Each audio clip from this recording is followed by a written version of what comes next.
आपने बोला कि इसको इरिटेशन होती थी। एज़ अ फैमिली आपने क्या किया जिससे इसकी इरिटेशन कर्ब करे जाए?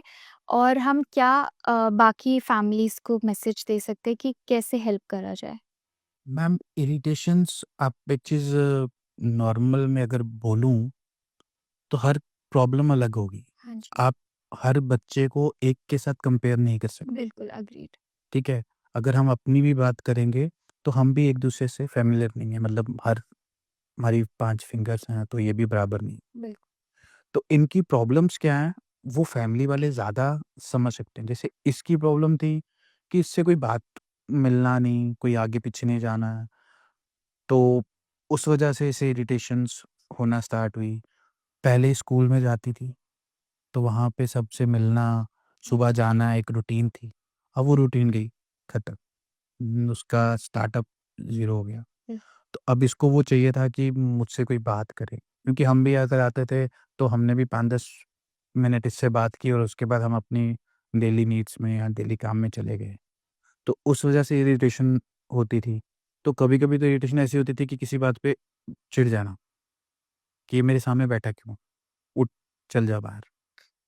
कभी टीवी देखना, तो उसमें शाम को बिग बॉस आना है, तो हमने अगर न्यूज़ लगानी या कुछ लगाना तो मुझे नहीं देखने देना।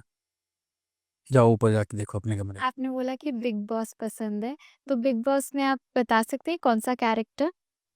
मैम देखो, प्रॉब्लम ये है कि ये बोल नहीं सकती। हाँ जी। तो अगर आप वो चीज़ें, जैसे हम इसे फ्रेम में बताते थे कि क्या देखना है, तो इसने वो टाइमिंग में ना किसी को अंदर नहीं आने देना, सब बाहर चले जाओ, सिर्फ़ मैं देखूँगी। और मेरे छोटे बच्चे हैं, उनके साथ लड़ाई, ये कमरे में नहीं आने चाहिए, ये कार्टून लगाते हैं, कार्टून नहीं देखेंगे। अच्छा। तो वो चीज़ें हम समझ आते थे कि क्या प्रॉब्लम है। तो इरिटेशन इतना बढ़ चुका था कि मतलब ये किसी को पास आने नहीं देती थी, बात ही नहीं करनी किसी से, कमरे में बंद। तो हमने उस चीज़ को समझा कि प्रॉब्लम क्या है, पहले ऐसी नहीं थी, तो ये हो क्यों रहा है? तो उस चीज़ को हमने फेस किया और उस चीज़ को समझा, तो फिर हमने देखा कि इसे बाहर लेके जाते हैं। बीच में बाहर ले जब वही कह रहा हूँ, जब बाहर गई, तो वहाँ पे कैफ़े इसने देखा तो इसे अच्छा लगा। हमने बोला तेरे को भी खोल देते हैं। हम तो ऐसे ही जनरली बोला, तेरे को भी खोल देते हैं एक ऐसे कैफ़े, तो आइसक्रीम पार्लर खोल देते हैं। तो कहती ठीक है। तो हमने इसे बोला, उसके बाद से इसका ये स्टार्ट हो गया कि भई मैंने खोलना। हाँ जी। तो उसके बीच में मैं कह रहा हूँ, ये मेरे लिए इतनी लकी है कि आज तक मैं कभी ऐसे इंटरव्यू में नहीं बैठा, ठीक है? जैसे तो इसकी वजह से मैं कितने स इंटरव्यू कर चुका हूँ, मुझे खुद भी नहीं पता। मोर देन 40 इंटरव्यूज़ किए मैंने इसके साथ। अच्छा। तो जब तक हम अपने बच्चे को या अपने फैमिली मेंबर को, जो इस तरह का दिव्यांग है या स्पेशलेबल है, उसको बाहर नहीं निकालेंगे, हम जितने भी फैमिली मेंबर्स हैं ना, कोशिश ये करते हैं कि नहीं, ये बच्चों को कुछ नहीं हो सकता, क्योंकि हमने बच्चों को खुद ही वैसा बना दिया हुआ है कि जिस बच्चे को आप बोल दोगे ये डफ़र है, तो वो बच्चा सोचता है मैं तो कुछ कर ही नहीं सकता, मैं क्या करूँगा? तो वो पेरेंट्स ने देखना है कि मेरे बच्चे को कहाँ पे पहुँचाना है। तो वो हमने एक छोटी शुरुआत की, तो वो आपके सामने है। बिल्कुल। आप कुछ गवर्नमेंट को मैसेज देना चाहते हैं कि कैसे इस चीज़ को इम्प्रूव करा जा सकता है? मैम गवर्नमेंट के पास तो पूरा डाटा हर साल सेंसस के थ्रू जाता ही है। हाँ जी। तो गवर्नमेंट ने भी इनके लिए कुछ किया भी है और कुछ नहीं भी किया। क्योंकि जब तक आप मेरा मानना है, जब तक एक प्रॉपर अवेयरनेस नहीं होगी, तब तक कुछ नहीं हो सकता।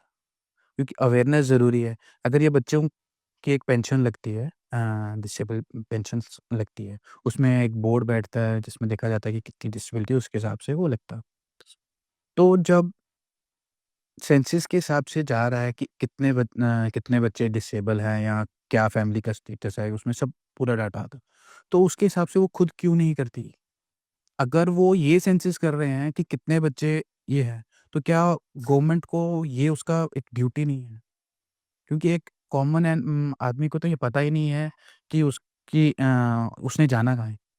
बिल्कुल। इन बच्चों के इतने डिपार्टमेंट्स हैं, इतनी फैसिलिटी दी जाती है, लेकिन जब तक आपको अवेयरनेस नहीं है, आप आप कुछ बेसिक्स बता सकते हैं जिन लोगों को ये नॉलेज नहीं है इस बारे में? मैक्सिमम जम्मू में तो मुझे लगता नहीं इतने लोगों को नॉलेज होगी, क्योंकि डिसेबल बच्चे को हमेशा देखा जाए तो वो घर के अंदर ही रहता है। अभी रिसेंटली कुछ सालों से मैंने देखा है कि इनको प्रमोट किया जा रहा है। लेकिन उससे पहले तो जम्मू में कुछ था नहीं, जब ये बॉर्न हुई है, तब तक जम्मू में कोई फैसिलिटी थी नहीं। हम आरएसपुरा भलेसर गाँव है मेरा, वहाँ से जम्मू आते थे, मतलब मदर लेके आते थे। हाँ जी। बोडी में एक इंस्टीट्यूट था, वहाँ पे इसकी पूरी ट्रीटमेंट चलता था। उसके बाद ये 10-15 साल के बाद तो चलना स्टार्ट किया इसने।